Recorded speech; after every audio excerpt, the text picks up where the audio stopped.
You're listening to Pop, the History Makers, with me, Steve Blame. This is an immense pleasure because you have produced so many tracks that have been part of my, I'm going to say upbringing, but I was well into my 20s by then, so I can't pretend I'm that young.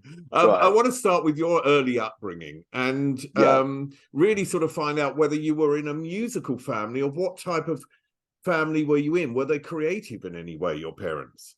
My parents, my father was he was in the RAF, but he was the entertainments manager based in Ceylon, apart from other things, and he had a band in Ceylon called the Blue Eagles, which I have a picture of. So my father, we had a piano in the house, when after I was born a long time ago, and we had a piano in the house, and incredibly enough, we had a Hammond organ with a Leslie in the house, which is fantastic. I started playing drums, and my mother played piano as well, but none of them professionally. And I started playing drums around the age of 11 and was constantly tinkering around, to be honest with you. But so there was a lot of music in the house. Yeah, definitely. What about you? You got a Revox player very early, didn't you? Yes, I did. And if you look into my up there, wherever it is, and the other way around, you can see that's an A77 Mark III. Yeah, I got the original G36 valve, which was, if you think it was about 1967, these were like £150, and that was a lot of money then. But the magic of it is you could track bounce, So I basically would, this is how I learned about multi-tracking, recording myself, having been influenced obviously by the Beatles and everything else. I'd lay the drums down, then I'd lay the Hammond down, and I'd get on my knees and thump the Hammond bass pedals because it was easier. And it was a learning curve on that. And then a bit later on, when I had some money, I invested in the TIAC, the old early 4-track, which enabled you to, multi-track. And it was, expanding all the time. Yeah. Going back to the first one you got, how old were you then? Because I remember my parents brought me, it was only like a small cassette with a microphone. Yes. And I remember introducing records and then hard cutting the songs on cassette to make it out like I'm a DJ. So, and I was about 11 or 12 back then. I just wondered how old you were. I was, we had an early, what's called an Elizabethan tape recorder in the house, that would just record, but you all you could do was record, I would have been, the day to the Revox, I would have been 17, 18. And basically in the period of the time I was just, fascinated and had a little group and everything, So although your parents were creative, did they sort of put any weight in terms of a creative life? Because many parents say, well, do that in your private time, but it's not a career. Totally. I mean, my parents are amazing. They're not here sadly anymore. And my father was a printer. Actually, he after the war he got into that color printing on polythene and then had a factory in Byfleet. To be honest with you, my mum was a housewife, and to be honest with you, I think he would have liked me to have gone into business, but he also loved the fact that I was doing music. But actually, what happened is that I wasn't getting anywhere, and it was very tough, and I ended up. Because straight out of school, after my A levels, I went to the BBC, and then shortly after, got a job at ATV, not as a sound guy, but as a cameraman, because I thought sound in television was a bit tedious. So, but all that time, we were recording or doing things in some manner or form, So, and my father, he was all very worried. I remember him saying when I left. ATV, which is a very well-paid job. I was getting well paid, had a mortgage. I was in my 20s. He said, you're doing the right thing, and are you doing this and then everything else. But he really, as soon as things started to go well and everything else, because it didn't go well initially. It was extremely hard to make actual living out of the music business. And I worked as an engineer in the studio at 26. I'd started to make tea again after having a great job. But the one thing that touched me is that my father in his car, and later on when he died, in his car were all my cassettes, the Imagination records, everything, and he really liked it. So there you go. So I mean, that's interesting you say that, because actually you've just mentioned Imagination, and I connect a story from Leee John the great about Leee. that as well. Yeah, and he talked about his father, who he didn't really have a close relationship, but when his father died and he went through all his stuff in St. Lucia, he found a box of clippings of his life, which was a totally sort of moving story. And I had a really sort of dysfunctional relationship with my father. I mean, he left when I was very young. But when he died and he was on his deathbed, he told me that he'd always loved me, which was something that he'd never done before. Right. And, wow. And I think we're from that sort of generation where it's sort of where we didn't really speak to our parents like people do today. Was that the same in your household? Yeah, I think I call it the Ladybird book generation. Mum's doing the ironing. It's a typical dad goes out to work, and my father was working a lot, and he used to come in, but he wore a suit all the time, and he wasn't. My mother was completely opposite. He wasn't. He was a lovely man, but not tactile, because of that generation. It was all I go to work and I come in and everything else. But yeah, and it's funny how little you know about your parents until later on. And it was it's interesting. But I know he was proud of me. At his funeral, somebody came up to me and said, "Oh yes, you're." He was called Cyril. You're Cyril's son, and he said, "Yeah, he considered you his best friend." I mean, when you find out at your own father's funeral that your dad thought that I was his best friend, so that that's quite incredible, really. But yeah, interesting if it's this very interesting conversation, not what I expect. Interesting psychologically, if that drives you towards wanting success or all those things, but I was just determined. I was just so fascinated with the music business. My grandfather, I have to say, it must be in the genes, going way back in my family. My one of my great ancestors was a famous clockmaker and scientist and an inventor, and so my grandfather made radiograms and on the side. So it's all it's all in you, and I was just fascinated by the whole recording process and everything that went with it. So I mean, you mentioned drive and how that important is, and also where that comes from, because I always believe, when I've interviewed so many pop stars in my life and done so much research on them, that I've always sort of seemed to find out there is a childhood wound. And I think we all have childhood wounds in a way, however big or small they are. They're there, and they're the things that sort of drive us. The other thing that we have is, when we're teenagers, we hook on to an artist often. For me, it was David Bowie, because I was a young teenager in the early 70s. And of course, Bowie came along. And for me, he not only his music, but he represented a world where I could be myself and get away from my parents' world. Did you have a hero in your teenage years that represented, in a way, where you wanted to go? Oh yes, well, I think in my it has to be it has to be the Beatles and the just the recording process and how they turned.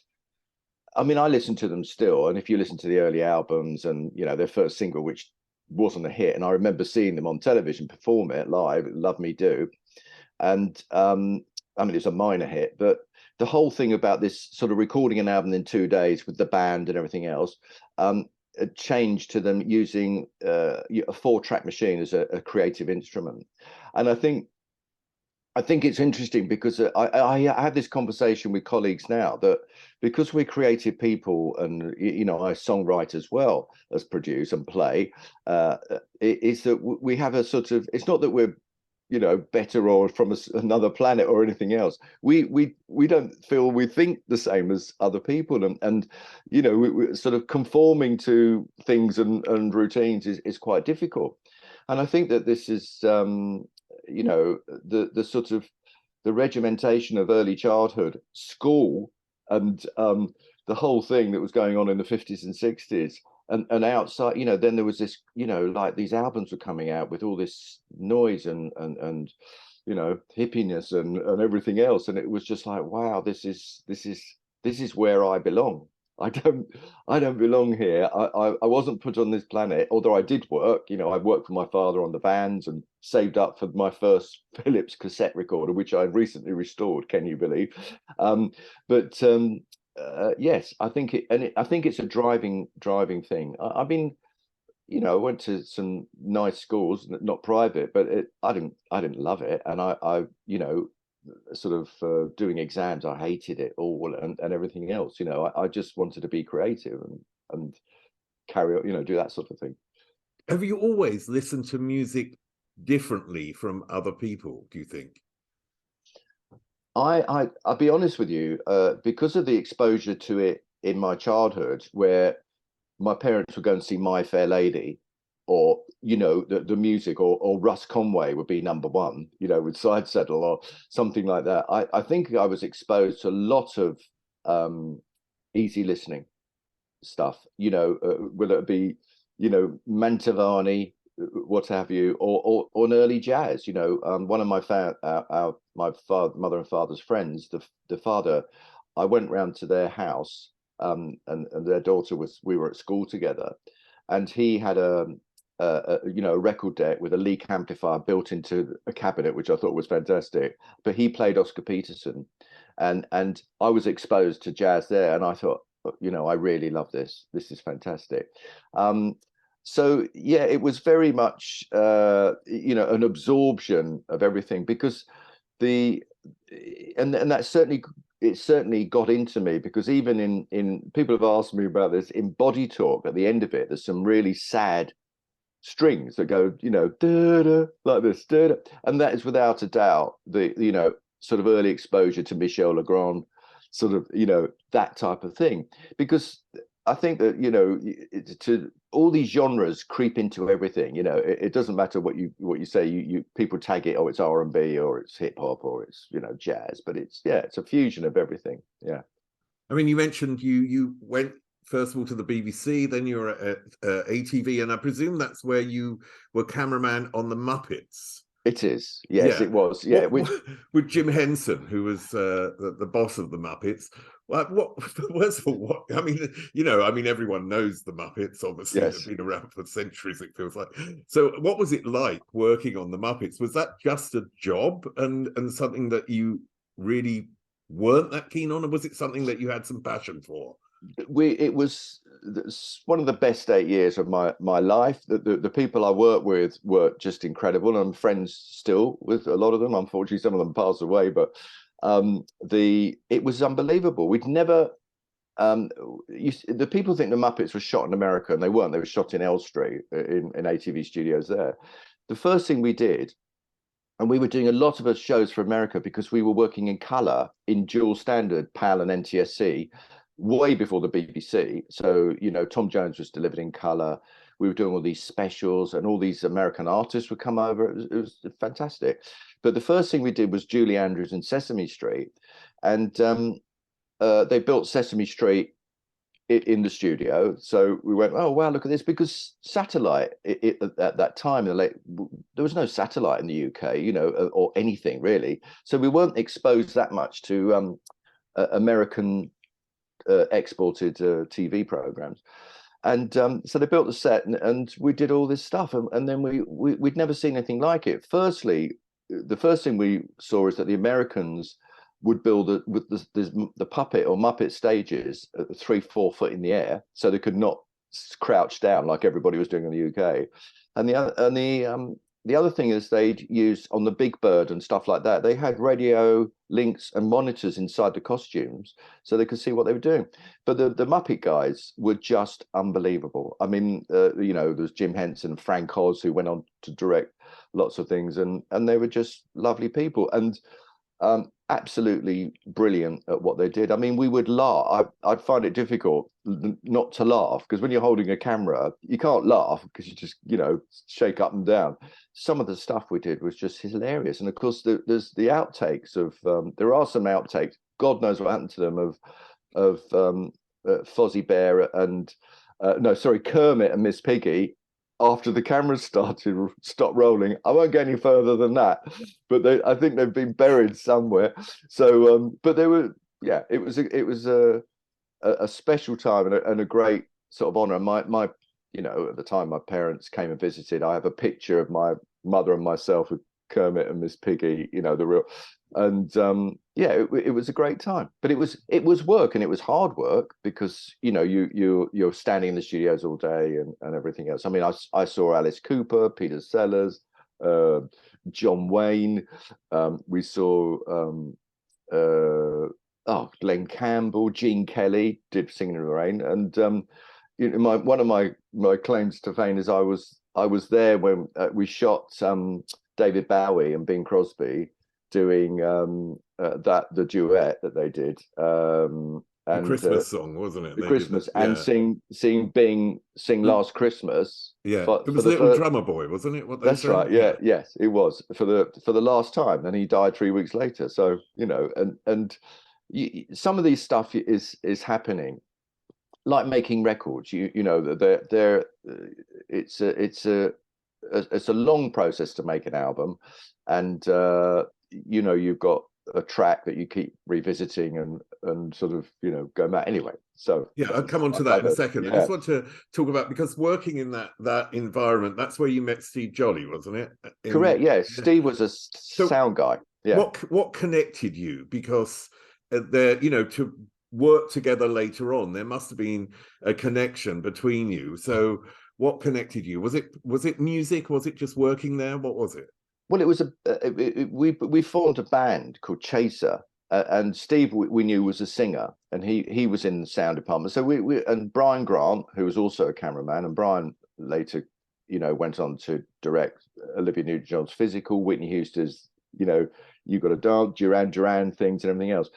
And he was the drummer in the band, and we got when we were all working at ATV, we got signed to Polydor on a record contract.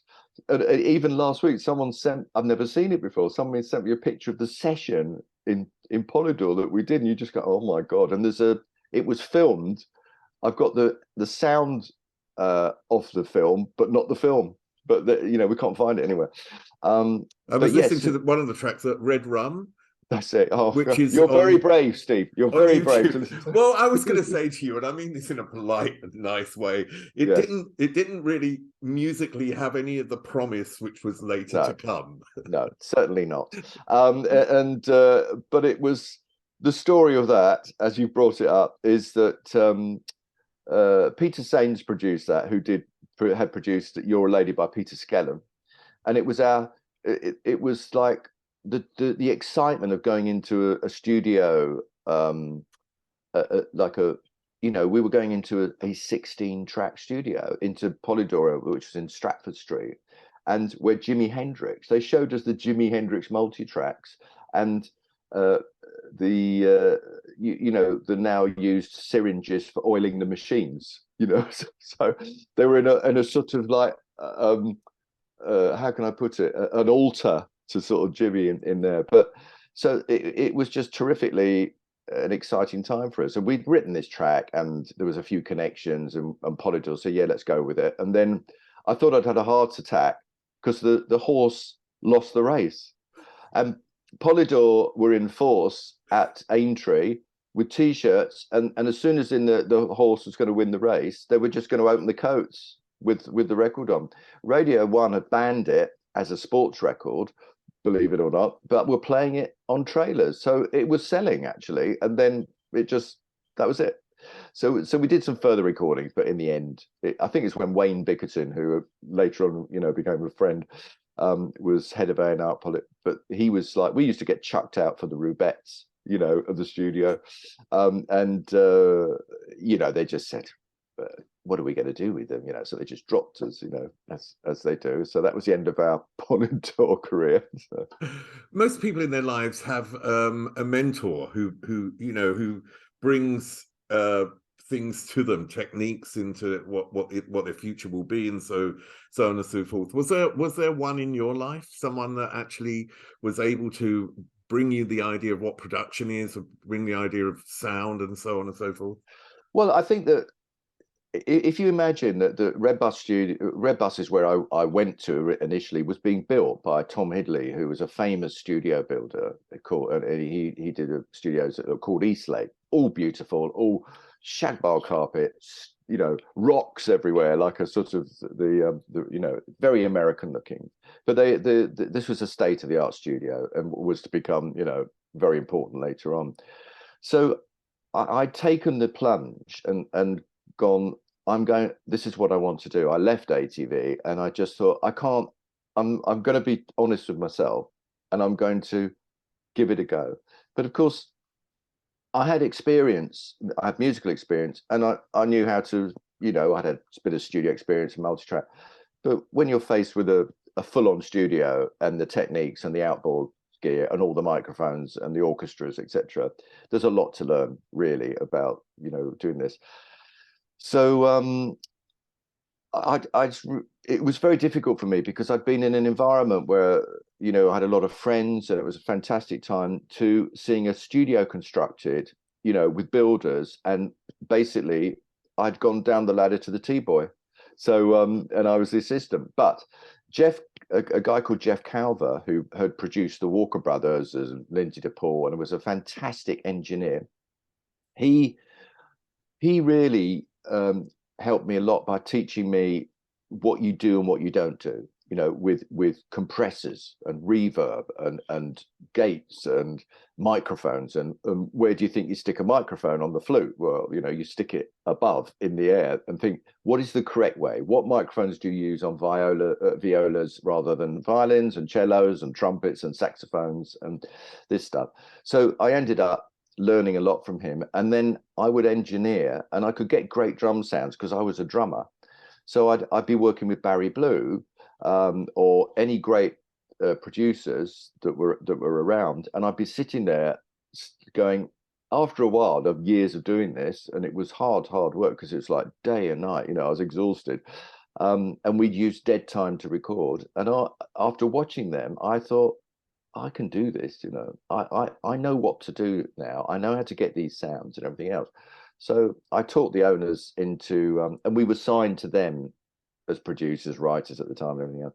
I taught them, I said, look, I don't want to do this anymore. Tomorrow, I want to be known as a record producer, and that's all I want to do. So, and they said, okay.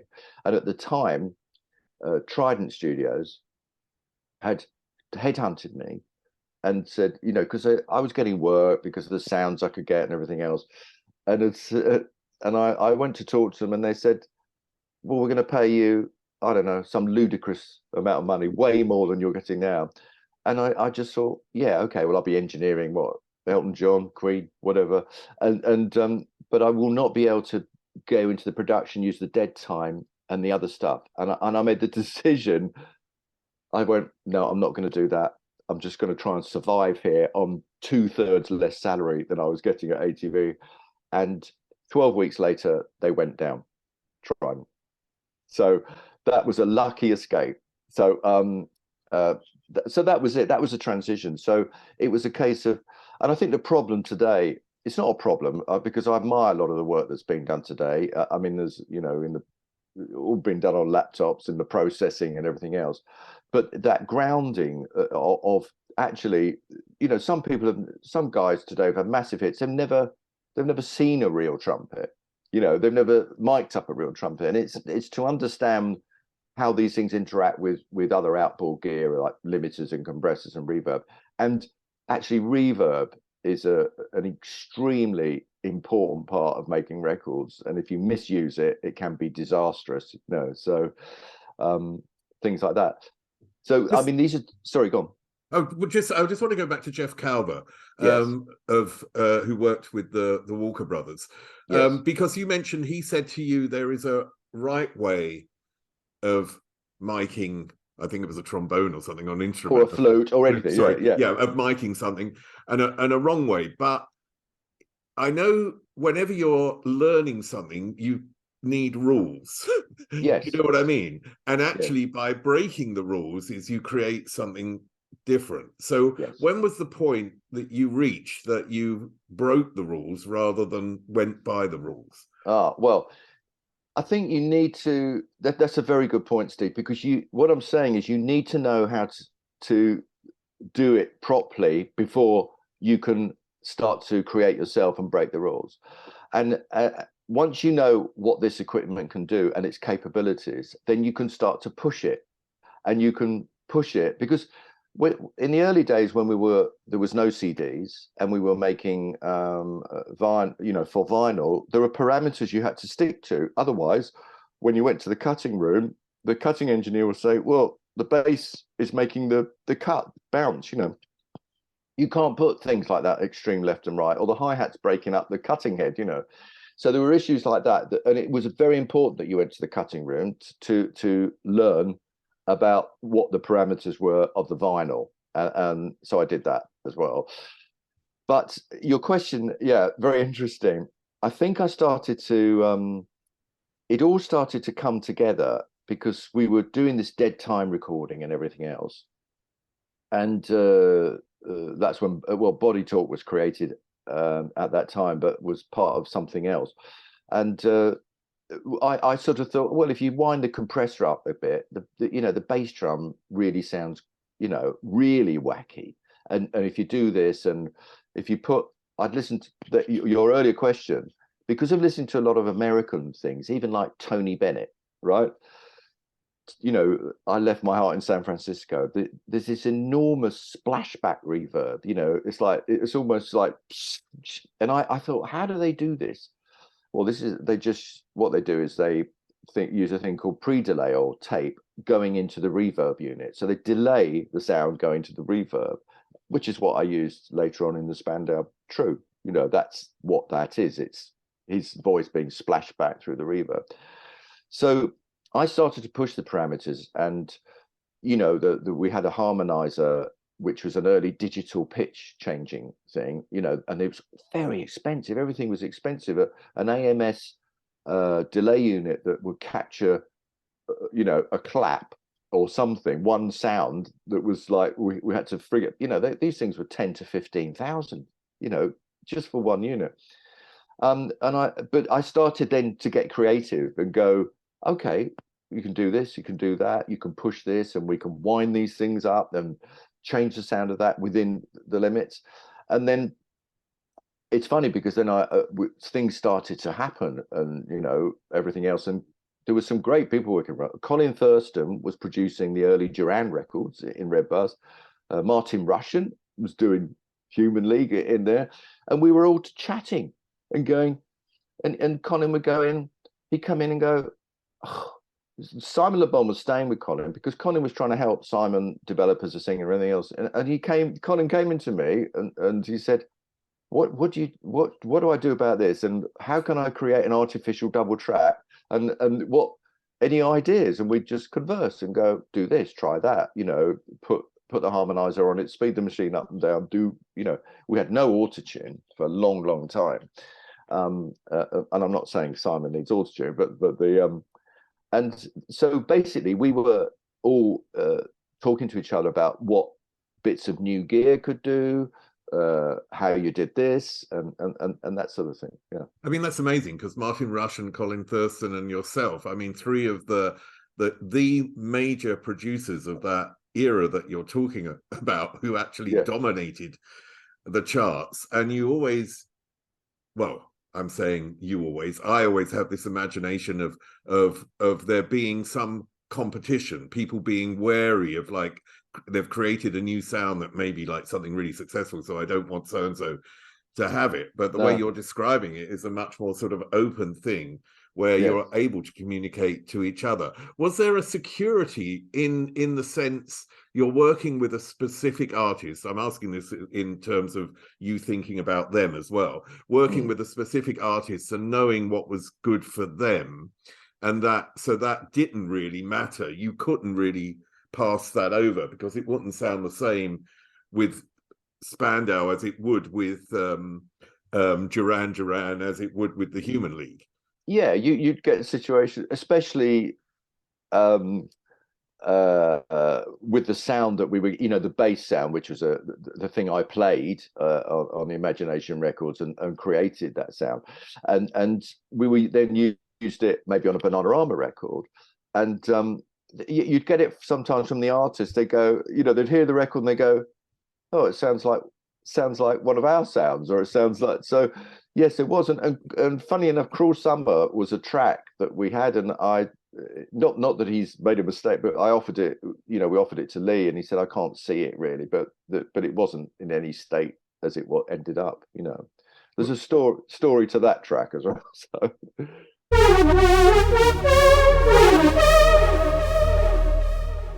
All right. Well, I'm going to come on to Bananarama a bit later. Yeah. So let's start with the artists, because, Imagination is where it really took off.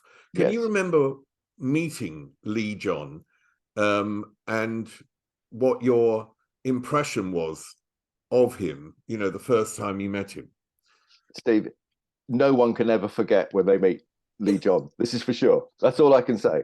I'm going to say this because we're still friends and good friends, and have helped each other.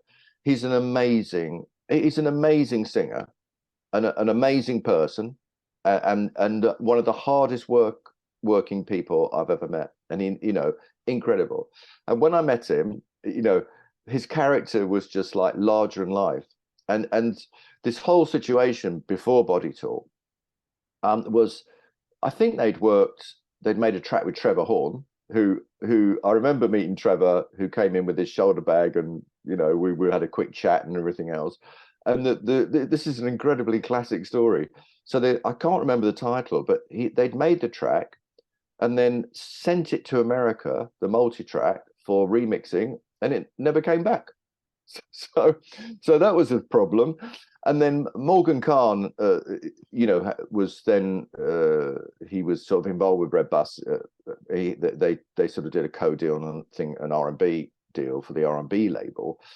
And what happened is that I had already had Body Talk as an instrumental track, and the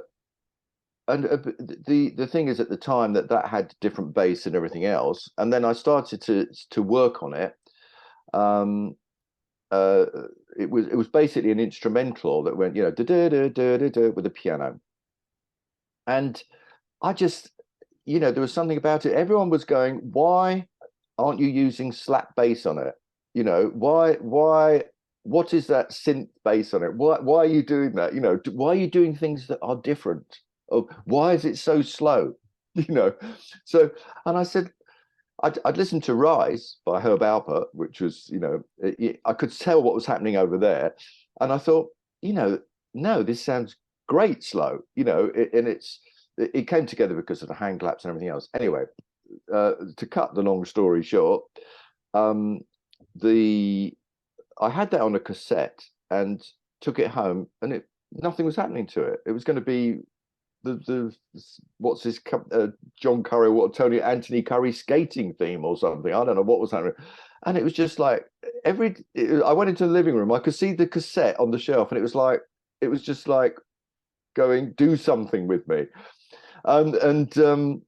Anyway, I took it back in, and then Morgan, I think, or one of the guys there gave it to Leee, and they worked on a lyric for it, and then it was one of those, okay, these guys, so I meet Leee, is going, darling, everything else, and I thought, okay, great, let's try this, and we literally did it in a day, half a day. We put the Body Talk, the vocals on, and then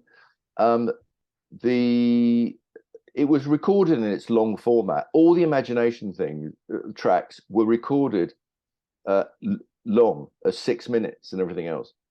And so not cut into 12s from singles, which is a whole different, ballpark thing. So we put the vocals on it and everything else, and we thought, yeah, sounds great. It's, you know, fantastic and the thing. And then I sat with Morgan Khan, and we you know, it was great. I mixed it, but he was very helpful because he was going to the clubs all the time, and he was going, the bass, let's you know, you get the bass at the right level, and you go as you would mix a record, and then you go, yeah, let's go higher. So it's like, okay, this sounds great and it sounds right, but no, let's push it higher, and we did. So it was featured on the thing, and because the bass and the claps were the big thing about it. And the if you saw how the claps were done, myself and my engineer Richard Nengel was, you know, sitting at the desk with a microphone hanging over the top, just going like for hours, you know, like this ourselves, and tracking it up, because there wasn't an efficient clap sampler at the time. And everything, there was no sequencing, no computers used in any of those early records, not even Just Illusion. It was just hard graft, trying to keep in time. And we used the Linn drum a bit later on. So when do you know to stop the risk? Because obviously risk is an important factor to push the boundaries, to increase the bass sound until it's like, you know, an oddity, like you sort of mentioned before, something which is unusual. When do you know when to stop and say, okay, this is ready? I think if you, as a producer, it's funny because I've always said to people, in a studio, I can make decisions and direct everything. I know exactly where I'm going and what I want, you know. But if anyone asks me, you know, what color carpet do you think we should have? Forget it. You know, it's just like, you know, it's just like that. I can't even think about it. But I think if it's doing nothing for you as a producer, if you're not sitting there going, oh my God, this sounds fantastic, and I've never heard anything like it, or if you play the mix back and you just go, it's a bit boring, isn't it? And the thing is, I had to develop myself, because I'd played on that particular record,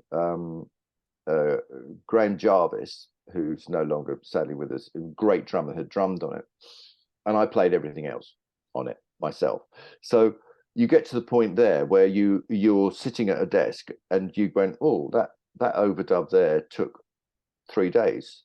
This bass took 2 days, whatever, and you're going, actually, it's rubbish, and getting rid of it. You've got to be that harsh with your own work. And I think that and until you're blown away yourself, and also it's important to take it home. You know, listen to a mix in a normal environment, the car, the house, and everything else, or on small speakers. I mean, because if it doesn't blow you away in every environment, you know, obviously a club, it will blow you away because there's the volume. That's when you know. You just know, but you don't know whether things are going to be hits or not. You really don't. It doesn't matter what anybody says.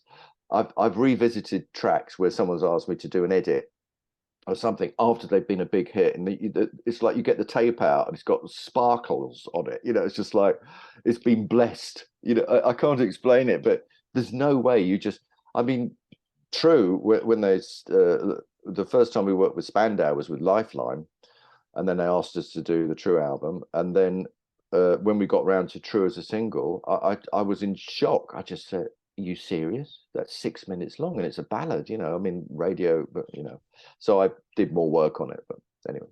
Did you try and cut that down, True? Because it, you know, I think it was 5.5 to 6 minutes. I think it was over 6 minutes. I was cut it over 6 minutes? Yeah, a minute out of it. But the worst cut down I ever did, which was really difficult, was Just Illusion, because that was 5 to 6 minutes that had to be cut to 3. So you trim, you do this, and then you have to put sometimes overhang pieces that you know, you do a cut, but it cuts something else. You have to redo an instrument or move it, or yeah, it was very hard. And this was physical tape cutting as well, razor blading it, you know. Well, so, where do you have to stand back from self-belief and ego and compromise with an artist? Oh dear. Well, are you talking about myself or the artist? Well, both ways. I mean, it's obviously from both sides. Otherwise, you're never going to get anything come out. Well, I think that you have a feeling about what works and what doesn't work. And there are formulas, and formulas, when they've been successful, are difficult to break. So then you get criticized for making the same record. The review of Just an Illusion. I mean, the reviews are fantastic of your records, because you just look back and go, whatever, that's what you thought. There were two reviews I remember. One was on Just an Illusion, which said more hand clapping drivel from Swain and Jolley, and the review of the ALISON MOYET Alf album, which was very successful, said like listening to Soup in the Basket. How did that make you feel? Well, I just, not great, but the thing is, it's like, you just go, okay, let's keep our fingers crossed. The proof's in the pudding, isn't it? And the thing is it's like film critics, having just seen Babylon, I'm quite shocked at the film critics' opinion of it. That it's what they think, and actually the public are completely different. I mean, it's funny because the night dubbing album, which was I didn't want to do it, but the record company said, look, and it was an early remix album, using new techniques and everything else. And it was hard work, because we'd done the 12 inches, the edit, they've been hits. We got to dig this all out and revisit it. And I went, oh no. Nobody was doing that at that time. It was 1983 or something. But all I remember is we just hired every piece of gear we could get our hands on, anything that was new, anything that did anything crazy, and we just went nuts. And I have to say that, we finished it and I went, okay, we'll put it out. And I was shocked. That album went in at like number 9. And I knew something was right, because I remember in the summer going into a car park in a field, and it was some event. And then I was sitting waiting, and then I over there in another car, I could hear the album night dubbing, and I went, there you go. So you sometimes, what I'm saying to you is, you think and you don't know yourself, so you can't always predict anything, otherwise we'll be having hits non-stop, so. I mean, Imagination were hugely successful, and I'm just wondering how that changed your life then. Oh wow, yes, it did. And like all things, when you start a career, you can have success, as in the charts, but the money doesn't come till sometime afterwards. Not that was the issue, because it was never about that. Anybody doing music never goes into the business for money, that's for sure. But it did change, yeah, because suddenly. But did you become suddenly in? Everyone wanted to work with you. Yes, Did Madonna want to work with you as well? Yes, yeah. I mean, when we did it, Imagination, Bananarama, what happened is that the Imagination were dominating the dance and pop charts. This was the key that set everybody going, hold on a minute, these are pop dance records, and they're going into all charts, So that's when it was that point, I think, particularly with especially Just an Illusion, is that then we had Spandau wanted to work with us, and Bananarama initially, and all sorts of things. And Madonna she absolutely loved Imagination, and so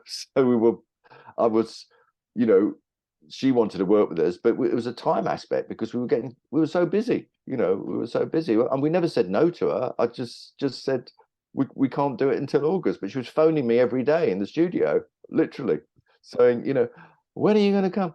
And I met, we had a meeting with her manager, our managers at the time, after she did Top of the Pops Holiday. We met her at 11, 12, and she played her demos and everything else.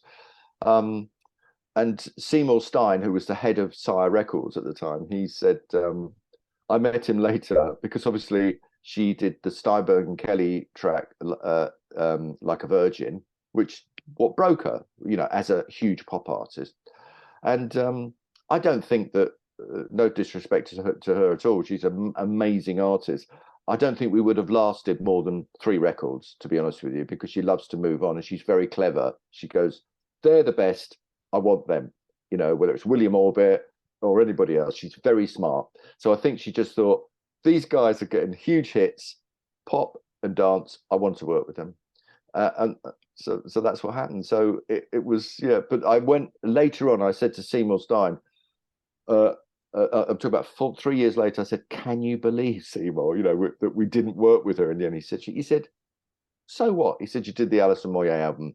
That was great." So, You mentioned Bananarama, about working with them. Bananarama, yeah. I mean, I love Bananarama because they had this sort of appearance like, I mean, I knew them from the clubs in any case at that point, but they were like regular girls, a lot of fun, but they were very much portrayed as not having a lot of talent, which I think has been seen differently over the years now. At the time, what was it like working with them, and what were they like? Well, it was an experience. What can I say? I mean, the thing is, we wrote the first single. They weren't involved in that, which was we. What happened is that we wrote this single, which was called Shy Boy, and the chorus. It was Steve and I were working on the record, and we were in Red Bus Studios, and it was originally called Big Red Motorbike. So the chorus didn't go, "Don't it make you feel good?" It went, "On your big red motorbike." And I turned, I said, it didn't go down well. I said, "Steve, this is just crap," And we had a bit of a row about that. And anyway, then that was very creative. We could have a row, go, "You're right, it is crap. We've got to." So we said, "Let's do something Motownish. Don't it make you feel good? Dancing in the street." That's what we did. So we got them in. They wanted to work with us because of the imagination stuff, and that was fine. And we soon learned that the best way to record them was to get them to sing together. We tried individually miking them, that didn't work, and it was just a sound that what it was. I mean, it sounds a bit like the sixth form girls singing. It's got a sound. You track it up and do a few harmonies, manipulate the backing vocals. But whether we put it up the desk, and there were lots of drums and percussion and stuff, because we'd sort of really saying something had come before us, and we thought we have to sort of honor that sort of progression. But I put it up the desk, and then I listened to Really Saying Something. I thought, oh my God, ours sounds so squeaky clean and nice, and even though it got the toms and stuff. So I literally went through the entire desk channel at the time, screwing in mid-range, crunchy things, and then did a rough mix that night. I don't even think it was the right, it was like not a master thing, so it was like 7.5 inches per second rough mix, and never bettered it. So the rough mix of that night was what went out. So and that was that story. And then we got working with them again, and I mean I enjoyed working with them, but they had their own issues and things themselves and everything else. But it was good. We did a lot of work with them, 4 years of it. And I mean, one of the tracks you worked on was Robert De Niro's Waiting, wasn't it? Yeah. Can you tell me a little bit about that? Well, yeah, and interesting, the video, Robert De Niro's Waiting, but John Travolta lookalikes in the video, and I've got the pictures. I don't know where Sarah or someone sent it to me, of the girls with Robert De Niro in the pub. I mean, Robert De Niro he looks like startled, to be honest with you. And look, one of the girls said to me, I think that Robert was quite keen on Karen, and Karen said, "Well, if you think think of going out with him, that old, whatever, So basically and we had this whole thing with the after we had this big hit with Shy Boy, and we were working on Na Na Hey Hey, which was a cover. We'd recorded it, and then we just had a phone call saying, "We don't want to work with you anymore." And we were just like stunned. So we went, okay. They went off and worked with Barry Blue, who did Cheers then, which was winning at 40. And then he started fiddling around with Na Na Hey Hey, or they did. But fortunately, I'd made a tape copy of it, a multi-track copy of it. And then we had a phone call, said, "This is how this went. We want to meet you in the pub." So we all go in the pub, and it's not like normal sort of thing. They go, "Yeah, we want to work with you again." So we started working with you again, them again. We did Na Na Hey Hey. And even when we went round to write songs, we'd knock on their door in the flats near Holborn, and they'd open the door and they'd be watching television as if like we just were in the neighborhood and popped around and said, we'd go and they go, do you want toast? And we go, yeah, that'd be nice. It's just like, it was like that. But they're great. There's only one Bananarama, I have to say. So, but yeah, okay. To be fair on artists, I think not everyone knows exactly what they want. So that you can make today, you might go, oh well, actually, let's not work with them. Let's go this way. Let's do this. And then if you don't exactly know where you're going or what you want to do, you can make different decisions. Is it difficult to? Do you have to personally change to deal with a different artist's ego and needs and wants? Yeah, I think that you sometimes you work with an artist and they're unknown, and then they become very well known during your time working with them, and that can be difficult. But we we didn't change. So if they were misbehaving, we just ignored them. So the thing with just skipping back to Bananarama is that they were doing so much, and they were getting more and more tired, and we were running out of ideas, because basically this fun band, they were now writing lyrics about problems in Ireland and friends who had died and drug issues, and it was like, yeah, okay, this is not really what's happening. And then they asked us to do Venus, and we just said, we just can't do anymore. We're done with it, and we can't offer you anything different, and we don't want to do Venus. And of course, that was a #1 in America, and Pete Waterman took over. But I mean, Pete's, Pete thinks he invented them, and of course, he didn't. But no disrespect to Pete, but he forgets there was a huge amount that went on. I mean, like Fun Boy 3, should take the credit for them, really. Yeah. But every artist is different, and as a producer, and if you're recording vocals, you're not going to change the artist's vocal abilities when they've got a voice. And there's one thing you can do is make them feel, as long as they're prepared, make them feel relaxed, make them feel at home, make them sure they've got the best headphone balance that they want, because they get very wound up. It's very difficult, pitching when you're recording vocals. You take one earphone off or one, and you're trying to guide people. And it can be very hard, very hard. You do multiple takes of vocals, and you get a word from there and a line from there and everything else. But it's that's not what easy. happened in True, wasn't it, with Tony Hadley, that you had to multiple record his voice and then do drop-ins. Yeah. I mean, the same with everybody. I mean, it's not unique to Tony. I mean, because it was a difficult vocal. And I was working on the music. Steve recorded that vocal in Red Bus Studio 1, and all I remember, we were waiting. I said, look, I've got all this thing to do, and you've been at this for 3 to 4 days now. And I said, have you finished? And he went, they came out as if they, been down a pothole for 8 days. I mean, they were exhausted, but it doesn't matter, because the end result is great. So it doesn't matter how you get that result. It's like filmmaking. I mean, people think that filmmaking is a pleasure. It's very arduous.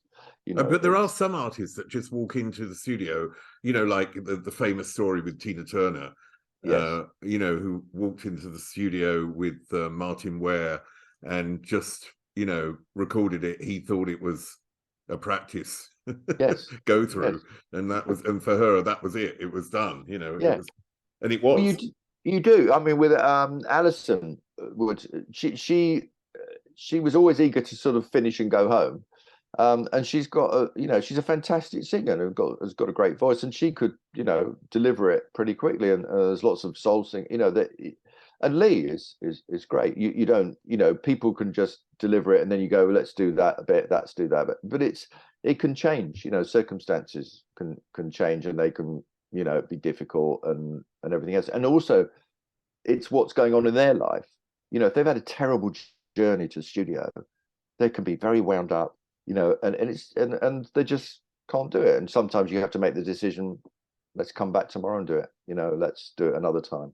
So, well, working with Alison Moyet on that album, Alf, I mean, she'd made her name with Vince Clarke in Yazoo with tracks like Don't Go, which is this sort of amazing sound, and had a sound that went with her voice. Now, as a solo artist, she needed to develop a new sound for herself, I presume, as well. yeah. How involved were you? Were there discussions about where she should place herself and how she should sound? Yeah, I mean, we had a meeting with Muff Winwood, and which was CBS at the time, and he was for quite at the time. Lamont Dozier had written Invisible for her, and Lamont Dozier had actually started recording Invisible, but it wasn't going how they wanted, and so we went into this meeting to discuss the whole thing. And Muff was quite clear. He saw it as sort of Dusty Springfield type, thing, and not, song driven, modern and everything else. But what happened is we started recording, and with Love Resurrection came out, and that was reasonable hit, about number 12 or something. And so the ball was rolling, and then we were just recording in the studio. We were given a time sort of factor of January or February in the year, when this was about September, and I had a call. Something Paul Young was recording, and that had gone wrong, or it was delayed, and we had a call saying from Muff going, "We're going to need this album, before Christmas." And we're going to need it in the next 2 weeks. Now we were well and recorded half the album. All Cried Out was a B-side, and it was designated as a B-side. And there was so much pressure on Alison and ourselves, to be honest with you. And but we pulled it together, and we got it out, and it was number one at Christmas. So it was fantastic, but it caused a lot of pressure, and also I don't know what happened there. We could have made another album with her, but she didn't like it. She didn't like the album, and the story I've heard, whether it's true or not, she listened to it in her car on the cassette, and that went straight out the window. I mean, incredible. Now she feels a bit better about it. I've talked to her since, but I don't know if she felt manipulated or what, or she wasn't what she wanted to do, because there was a period where she ended up doing things she didn't want to do, the jazz thing and Old Devil Called Love. She didn't want to do that, and then she made all these other albums and everything else. But and Rain, the point is, our album sold the most and cost the least, and then the Rain Dancing album, which a friend of mine, Jess Bailey, who was a keyboard player in Spandau, he was involved with that. That was recorded in America. It was very expensive, but didn't sell as much. So, things happen. But it's a regret. I wish we could have made another album with her, but we didn't.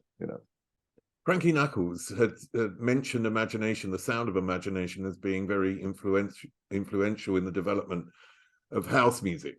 Yeah. What do you, which is a legacy of what you've achieved as well, but what do you see as your legacy, and what do you think your trademark sound was back in that era of the 80s? I think that I mean, it's incredible that you get into the habit of, like, I'm left-handed, and that can make some influence in the way you mix, like with high frequencies. Don't ask me why. So a lot of our tracks would have, hi-hat towards the right, which is where it would be if I was playing the drums, because I'm left-handed, capacitor on the left, and the bass, the sound of that bass, we used it on other records. When we got to Alison Moyet, the technology, there was a Yamaha DX7, and we used that a lot, so we sort of tended to drop some of those sounds. But yes, I guess the bass, and I've been told that I think Burning Up was the beginning of house, or the piano, the dun dun dun dun, which I played, but I'll be honest with you, I couldn't keep it up, so we tape looped it. We put it on a loop with the bass drum, because I just said I can't keep this up without a computer and to be spot on. So yeah, it was a tape loop. So, but that the sort of formation of those chords, which was sort of the intervals of those chords were probably the very earliest use of that type of piano as a house track. So my claim to fame. Yeah, but why do people love that era of the 80s? It seems to be so many people that love that era. Why was it so special? What is it about it? I've been asked. It's interesting because the 80s, people love the 80s, and I said, well, for me, I was in a room with no windows during most of the 80s, making these records. And like, when we went to the Bahamas to record the True album, it was like taking a school trip with the, we were the headmasters and the group and the roadies and everything else. And we stayed in Compass Point and beautiful studios. I barely saw any of it. It was because the studio had no windows. But you asked me the question, what was it? I have to say, the technology played a big part. The sampling, different synthesizers, the recording techniques are improving, the machines are improving. We were getting the beginning of the 80s. We had there was no, the Fairlight was in Synclavier early, but there was no great sampling. We had nothing at the beginning of the 80s and everything at the end of the 80s. You couldn't get you had to use a real piano if you wanted to play the piano, but then we used piano samples. But in real answer to your question, and I've thought about this myself as why that is. It's the songs, and the songs.